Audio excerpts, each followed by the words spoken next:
The last class we started our discussion on inverse interpolation. In inverse interpolation you have to determine the value of the dependent variable x when the corresponding value of the independent variable f at this x is prescribed. So, we wanted to give an example and understand this. So, we started with this problem, namely the equation has a root close to 0.3 and obtain this root with 4 decimal accuracy. Inverse interpolation is very useful in solving nonlinear equations of this form f of x is equal to 0. So, let us see how inverse interpolation helps us to obtain this root which is near 0.3 correct to 4 decimal accuracy. So, we took 2 points x is equal to 0.2, 0.3 close to this 0.3 and then evaluated the function. It assumes positive value at x is equal to 0.2 and it is negative at x is equal to 0.3. So, there is a change in sign and so there is a root of this equation f of x is equal to 0 between 0.2 and 0.3. So, our goal therefore is to find that p which lies between 0.2 and 0.3 at which f vanishes, namely f of p equal to 0. So, we now interpolate on the nodes y0, y1 and determine a linear interpolating polynomial that passes through the points y0, x0, y1, x1. So, we determine an interpolating polynomial x is equal to g of y that interpolates this function at a set of these 2 points y0, x0, y1, x1. So, we use Lagrange linear interpolation polynomial and write down the interpolation polynomial. So, use Lagrange interpolation polynomial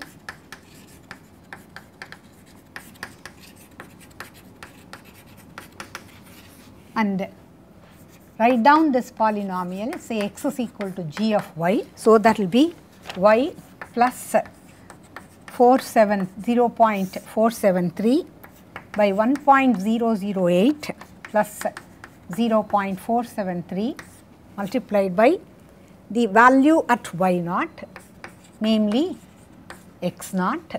Then the next term will be y minus 1.008 by minus 0.473 minus 1.008 into x1 which is 0.3.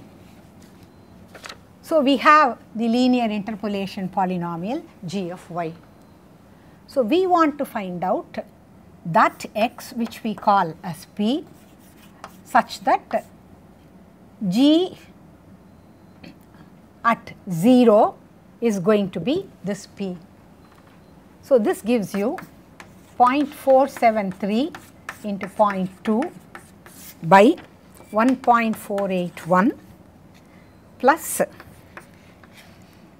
0.3024 by 1.481. So, that gives you 0.3970 by 1.481, namely 26806217 after the decimal place. So, we have been able to obtain an estimate p for the root of the equation that lies between 0.2 and 0.3. So, correct to 4 decimal accuracy, this result will be given by p equal to 0.2681. Because in the 5th decimal place we have a digit which is more than 5. What we have done is known as inverse interpolation. So, let us understand what essentially that we have done. So, suppose say our function f is in C1 of AB and f of x is different, f prime of x is different from 0 in that interval, say on the interval AB, and f has 1 0, say p in the interval AB. So, we take points x0, x1, etc., x2, xn, namely n plus 1 distinct points in the interval AB with f of xk as yk for k is equal to 0, 1, 2, 3 up to n. So, we need to approximate p. So, to approximate p, we construct the interpolation polynomial.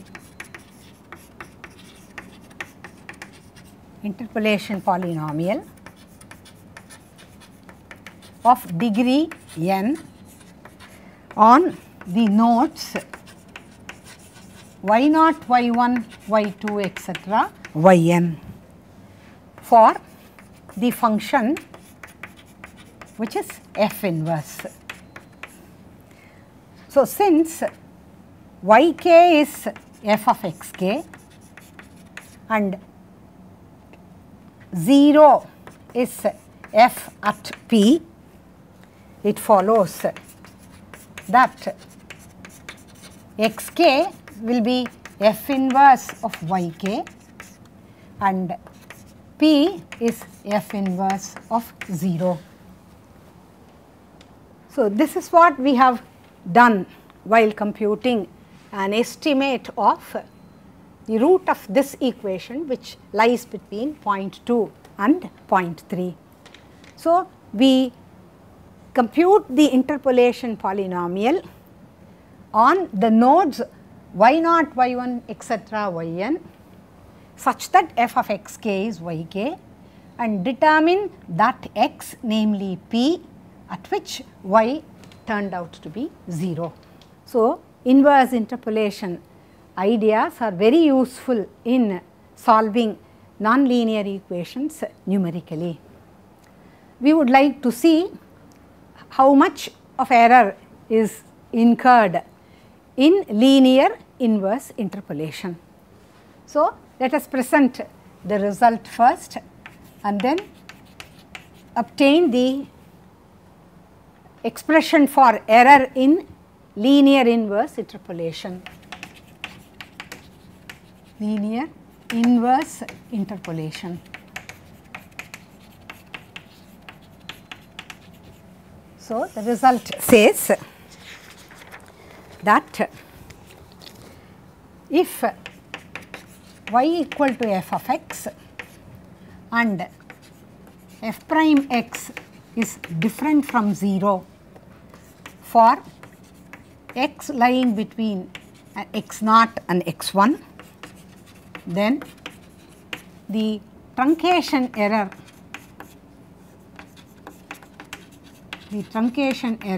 for linear inverse interpolation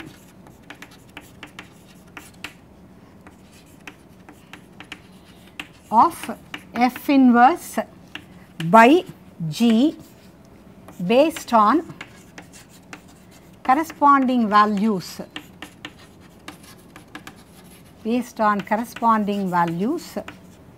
x0, y0 and x1, y1 is given by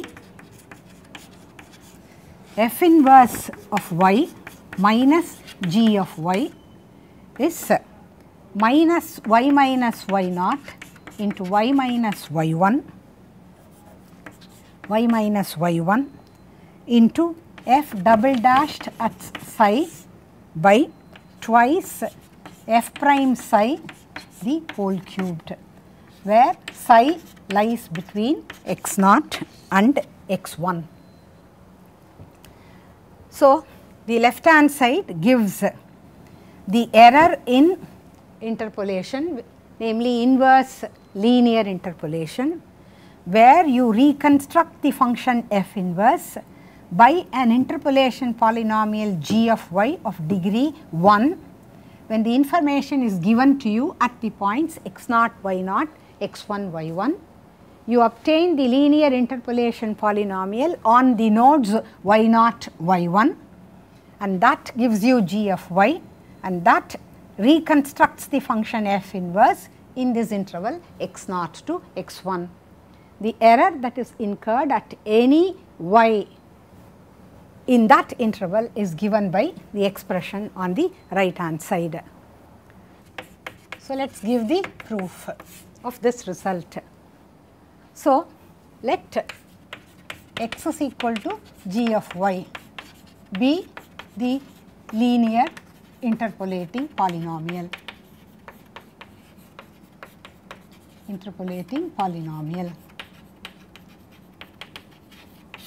That interpolates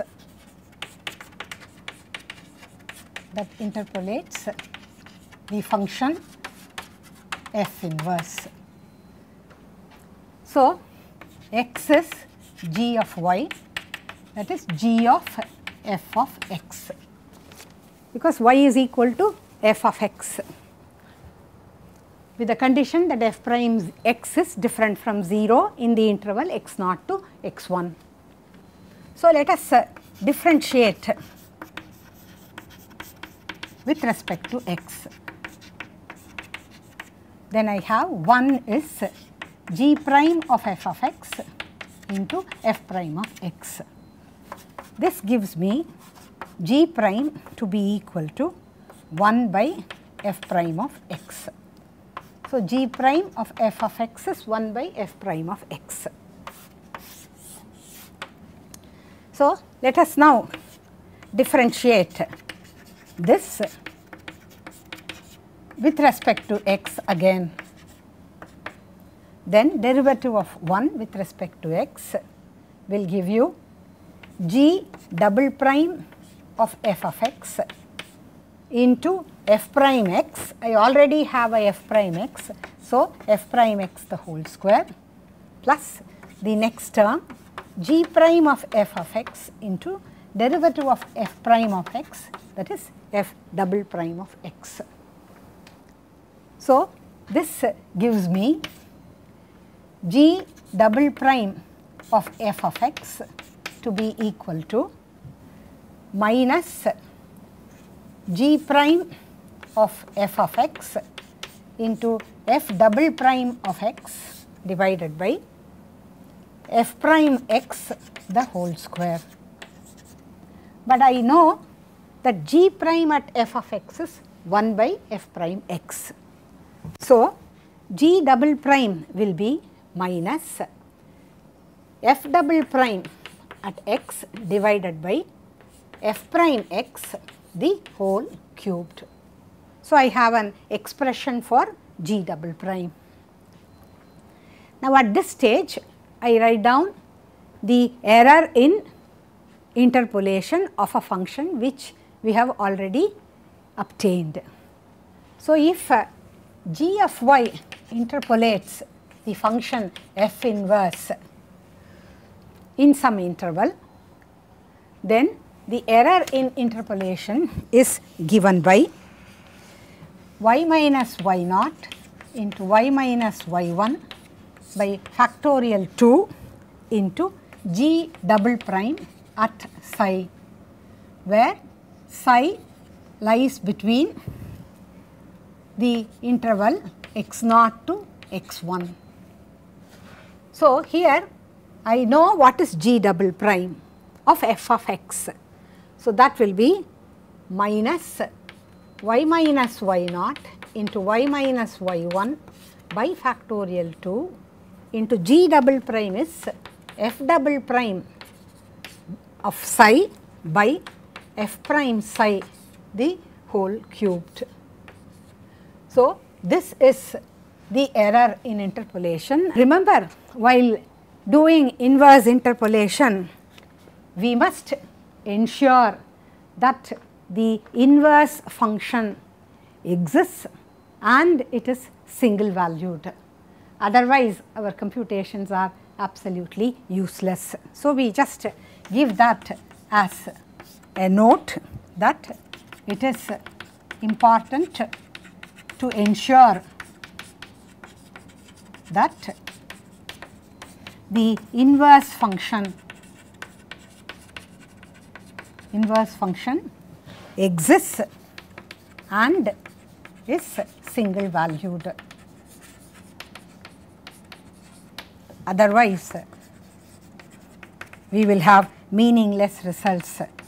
So, interpolation may produce useless results. Now, I would like to conclude this section on interpolation by polynomial by making the following remarks and observations.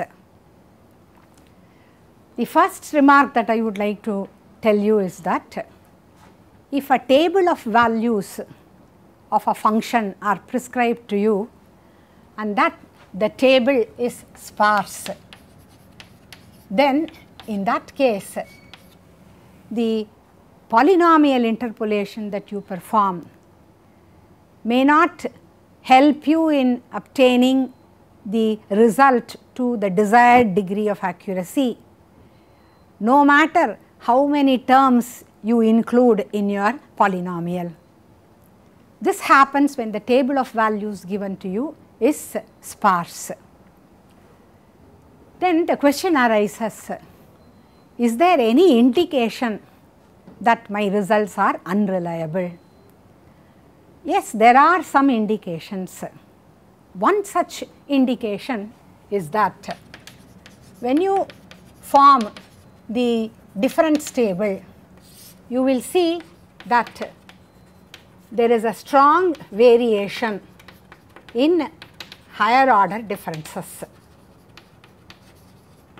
If that happens in your computation, then you can immediately say that, oh, this indicates that my results are not going to be very reliable. That is one indication. Another indication is that the terms that you add to the interpolation polynomial by making the degree of the interpolation polynomial higher and higher in order to get more accuracy, it may be such that the terms added may not decrease very fast as the terms are included. That is another indication.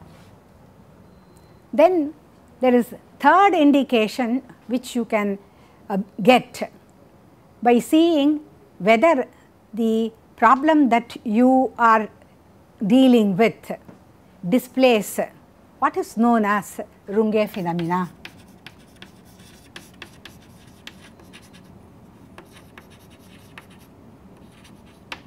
So, what is this Runge phenomena? Runge observed this behavior when he tried to interpolate the function f of x is equal to 1 by 1 plus x square in the interval minus 5 to 5. So, let us see what Runge observed when he tried to interpolate this function in this interval.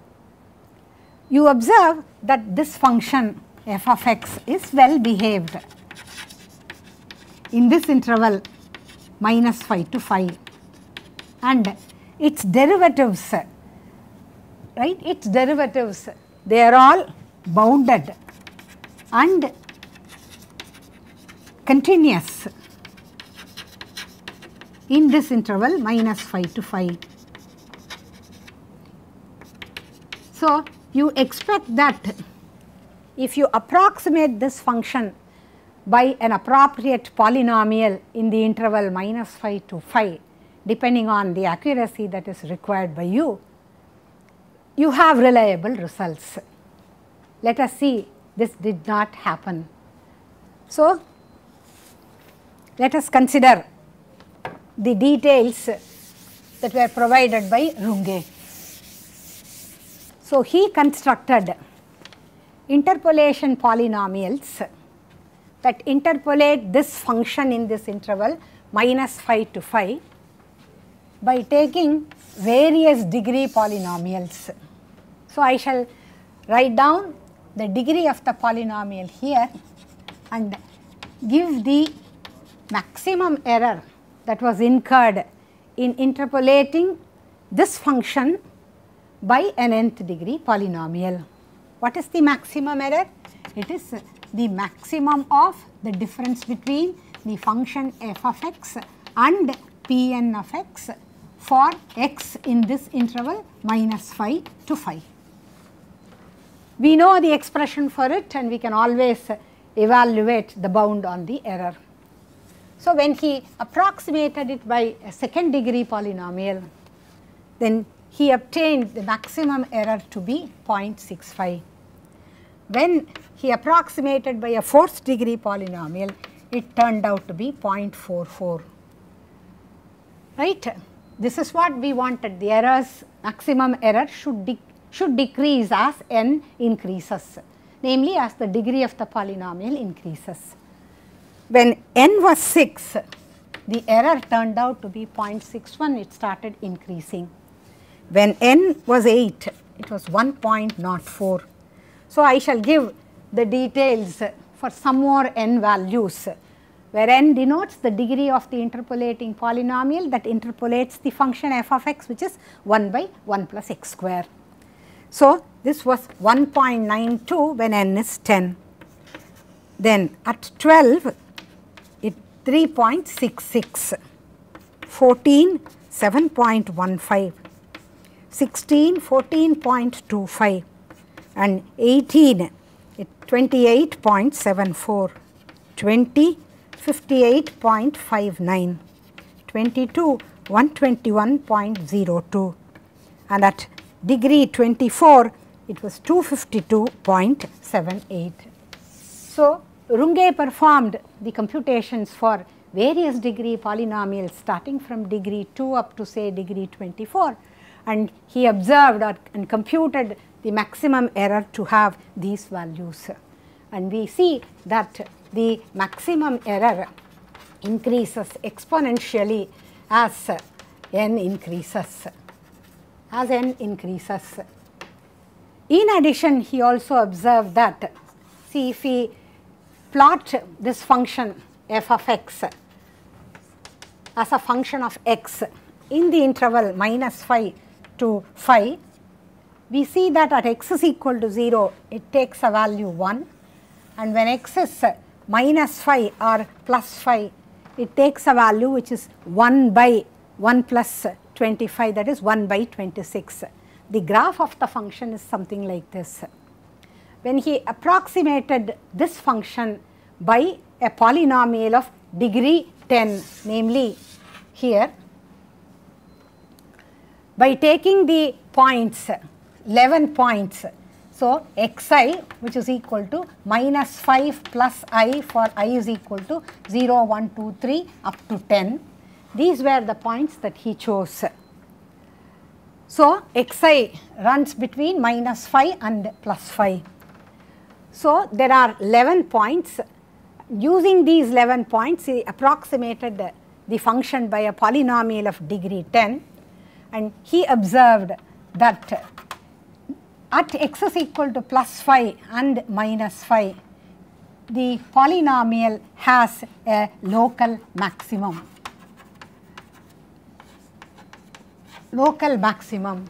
While the graph of the function was such that f at -5 and +5 were 1 by 26, at -5 and +5 the interpolating polynomial had the values which were the maximum values in that interval for the interpolating polynomial.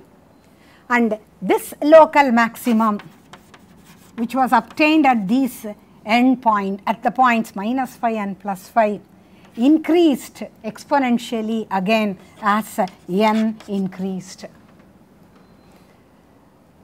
And as we said, as we remarked earlier, the function is well behaved and the derivatives are bounded and continuous, but the sequence of polynomials Pn, which are interpolation polynomials, that interpolates this function f of x, which is equal to 1 by 1 plus x square in the interval -5 to 5, was such that this sequence did not converge to the function f as n tends to infinity.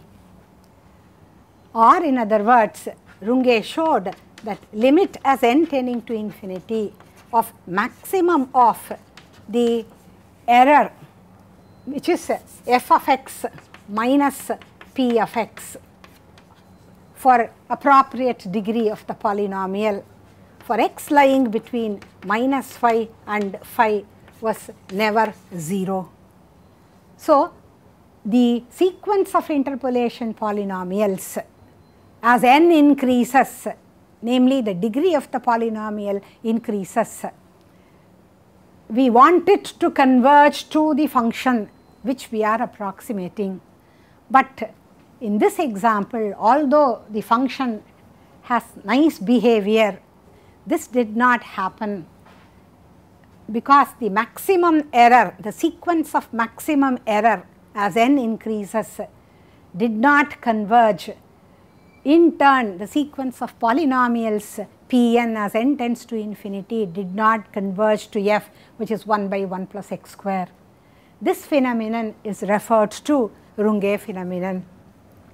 So, that is an indication of the fact that when you perform interpolation by polynomials, if you observe such a phenomenon referred to as Runge phenomenon, then you can surely expect that your results are going to be totally unreliable. So, you must, while doing the problem, you should take care to see that you do not come across any of these indications. So, you will think that yes, when we perform the computations, we can look for such indications and then obtain results, and then we can be confident about what the results are and how reliable our results are. But that may not happen all the time. So, let us give some examples where we may get totally unreliable results without any indications. So, let us consider the following examples. So, suppose say I consider the function f of x, which is equal to sin pi x, and then take the interpolation points, nodes, as say x is equal to a plus 2i for I is equal to 0, 1, 2, 3 and so on. Then I see that when I write down at these points x, the corresponding values f of x, when x is equal to a, when I is 0, I get this to be sin pi a.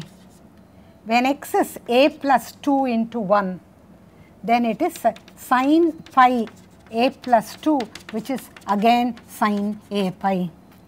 At x is equal to a plus 2 into 2, so a plus 4, it is again sin a pi. So, and I observe that at all these nodes xi, the function assumes the same value, and therefore, all its differences are 0. And hence, a polynomial interpolation of this function f of x gives you sin a pi as the interpolation polynomial, which is a constant polynomial which is totally unreliable.